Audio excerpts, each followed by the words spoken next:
Hello, everyone. Thanks so much for logging on to CBS in Denver and CBSDenver.com. Time for a few more minutes with our Xfinity Monday live guests, Mark Schlereth. And Mark, the big topic in Broncos country right now, as everybody knows, is the quarterbacks. I want to ask you this. Are you surprised that neither Teddy Bridgewater nor Drew Lock was able to pull away in this competition and that it continued to be relatively even now, 3-4 weeks into training camp and through 2 preseason games? Yeah, it was one of those things where it felt more like during the course of this training camp that it was both guys trying not to lose the job as opposed to taking the job and winning the job. But I will say that both guys played and performed, especially in the preseason games, well. I think the thing that you have to understand, I think this is where the general population, the fans in general, don't really understand is that, you get 12 reps, 14 reps, 15 reps in a game, and they're trying to judge everything off that game. The 45 reps you're getting in practice are far more important oftentimes, especially in the joint practices. So that's where you're getting a lot of the evaluation. That's where the coaches are putting you in a lot of tough positions. And when you get into these preseason games, it's about managing the health of your football team, 1. 2, it's about not showing anybody anything that you're going to play or you're going to show in the regular season. So most of the time when you're playing in these games, you're getting a pretty vanilla look, pretty easy look. Sometimes I've been in games where you're going, hey, coach, man, I'm worried about this blitz. Oh, don't worry about that. They're not going to run it. Well, what do you mean they're not going to run it? Well, we got to deal with them. They're not running. So you get into these situations where sometimes the preseason games, we love them. It's fun. Football's back, but it's not real. Yeah. And you have to understand that aspect of it. Both quarterbacks, I thought, played pretty well for the most part. Again, I just think I always think the competition's above the neck. And I think Teddy showed a little bit more from a pocket presence and a reading progressions, going from one side to the opposite side with a little bit more quickness and alacrity, if you will, during the course of this training camp. Mark, what do you expect from this Broncos offensive line this season? I mean, it seems like they should be able to run the football. Do you think that they will? And what do you expect from that group as a whole? Yeah, I think they've improved. You hope that Cushenberry has gotten a lot better than he was his rookie year, and I think he was overwhelmed at times, especially early in his rookie year.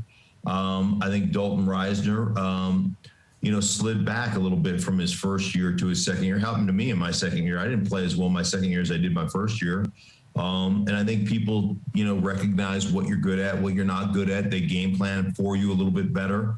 And so I'd like to see him step up. Obviously, Garrett Bowles has to continue what he did last season, has to play that way. The right tackle position is always one of those things that, that you question. But I think that the overall depth, and that's one thing that George Paton, I really believe, was tasked with coming here as general manager, is creating overall depth on this football team. I think he did it on the defensive side as well as the offensive side. And, playing offensive line, Michael, a lot of that has to do with your play caller. And I consult for several different teams. And, I was consulting for a team a couple of weeks ago where, they want to run the ball. They say they want to run the ball better. And the thing about offensive coordinators, a lot of offensive coordinators, they run it 3 times, they get 2 yards of carry, and they go, screw it, we can't run the ball. And they'll throw 7 incompletions in a row and not even think twice about it. And I go, if your guys give up, if your offensive line gives up 6 sacks, your fan base is going to go, our offensive line stinks. And I'm going to call you and say, you stink as a play caller, because that's your fault. And so a lot of playing well up front has to do with not only the scheme, but how you let guys, as I like to tell teams all the time, how do you take the passive out of pass protection? How do you allow me to be the aggressor? And you do that through play calling, through sequencing, through giving us short drops, giving us run action as opposed to play action. A lot of different things that you have to do to take the pressure off that position, because, as far as I'm concerned, it's the most skilled position in football, and it's the hardest position in football. And I will say this, think about this. Tell me one other position in any sport where the lesser athlete is lined up against a greater athlete 65 plays in a row, and if that lesser athlete gives up a play, he sucks and the other guy goes to the Pro Bowl. Yeah. If the Joker gets caught in a switch and a little 6'3" point guard blows by him for a layup, we don't say the Joker sucks at defense, pull him out. we say, hey, man, that was a great switch. There's no other position where lesser athletes are stacked up against better athletes, and they have to win 100% of the time. I love you pounding. I love when you pound the table for offensive line. Right. I love it. It is an exceptionally hard position, and the good offensive lines have great play callers and great play sequencers that really take the pressure off. A lot on the plate for Pat Shurmur as he enters this season. I don't think there's any doubt about that. Mark, let's switch gears completely here. Your former football team, the Washington football team as they are known right now, got a big decision coming up. They need a new nickname. The Red Hogs thrown out there as a potential name. What do you think?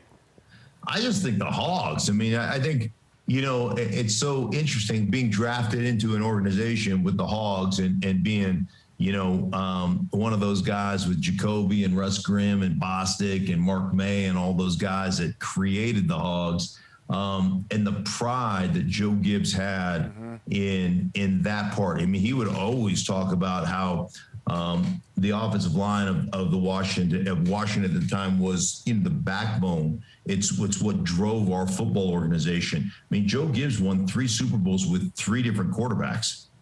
The constant was the Hogs, right? And so anyhow, I would love to see them do that. That would be, from a marketing standpoint, it'd just be a dream. Oh, it'd be awesome, right? And the logos that they could come up with. I mean, it's just sitting right there. Just do it. Do it, Washington. Yes, Call them the Hogs. Let's get on with this thing. Mark, this was fun as always, man. Thanks so much for hanging out with us. We'll talk to you again soon. My pleasure, buddy. Take care. Hey, that's going to do it for us. Thank you for logging on to CBSDenver.com and CBS in Denver.